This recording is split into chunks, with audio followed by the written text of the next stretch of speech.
So a few weeks ago, I talked about how I was cautiously optimistic for the Netflix adaptation of Avatar the Last Airbender. And while I still stand behind the points I was making at the time, specifically people were overreacting to the potential of them ruining Sokka, in reality the show ended up being just fine. This underbaked cookie of a story. Now, at least to me. Leading to this show with some really high highs and really low lows. Now, first off, there's just some really bad writing, clunky dialogue, weird pacing, and it leads to these moments with just extremely wooden performances that can really take you out of the show. And I don't blame the actors, especially the kid actors. With children acting, direction's critical, and I suspect they were doing the best with what they had, especially with a character like Aang, where you have to strike this balance between his carefree, childlike nature, along with the immense amount of regret he has for what happened 100 years ago. But for me, the biggest disappointment was Katara, one of the characters with the most carryover from their original season 1 plot. Oftentimes to me, she feels kind of forgotten. And when you compare it to a character like Aang that the plot revolves around, or a character like Sokka who has an adult actor that is really giving his all, and that is really trying to capture the essence of the original character, it leads to this feeling that Katara was forgotten. So much so that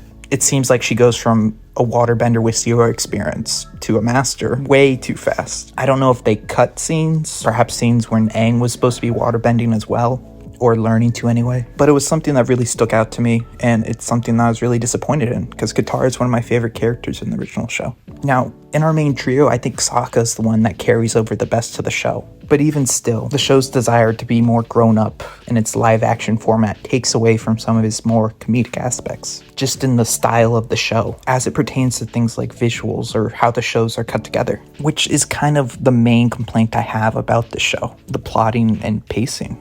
At times, especially in the middle of the season, it feels very convoluted, the plotting, as we're going in and out of the spirit world from one location to the next for all these kind of contrived reasons. It was in these moments where I really began to lose interest. And not because they were simply telling an inferior retelling of the story, which at moments they were, but because they were telling this new version of the story poorly. But with all that said, I see why the show exists.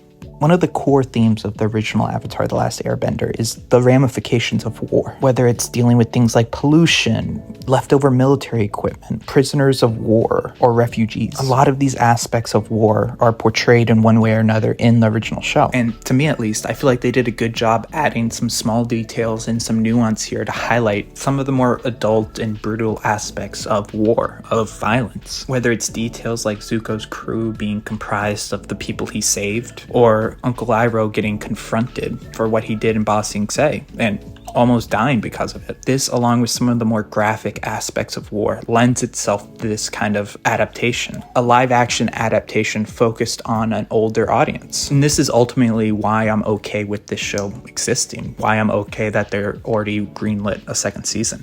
Because despite its missteps and it just being fine, I'm hopeful that they can still take some of the aspects of Avatar the Last Airbender that lends itself towards live action, towards a mature audience, and really accentuate it, tackling new territory that the original show didn't. Perhaps have Zuko deal more head-on with the trauma associated with his father's abuse, both physical and emotional. Have him freak out if someone tries to touch his face or something like that. Or focusing on Uncle Iroh, how he went from being the person who led the siege of Ba Sing Se, believing in the Fire Nation, to who he is when we meet him in the show. Or further exploration of a character like Azula and her inevitable downfall. Or further exploration of a character like the Fire Lord, if it really is just power that matters to him, and only power. And I don't think all this exploration has to be constrained just to the Fire Nation characters. Some of the best character moments for someone like Katara come from her inability to handle the ramifications of war, her quest for vengeance against the firebender who killed her mother. But we'll just have to wait to see if they can ever deliver. But as a whole, the first season is fine. It's an underbaked cookie. It has some really great moments and a lot of really clunky ones. But let me know down below what you think. And as always, thanks for watching. Be sure to like and subscribe, and I'll catch you later.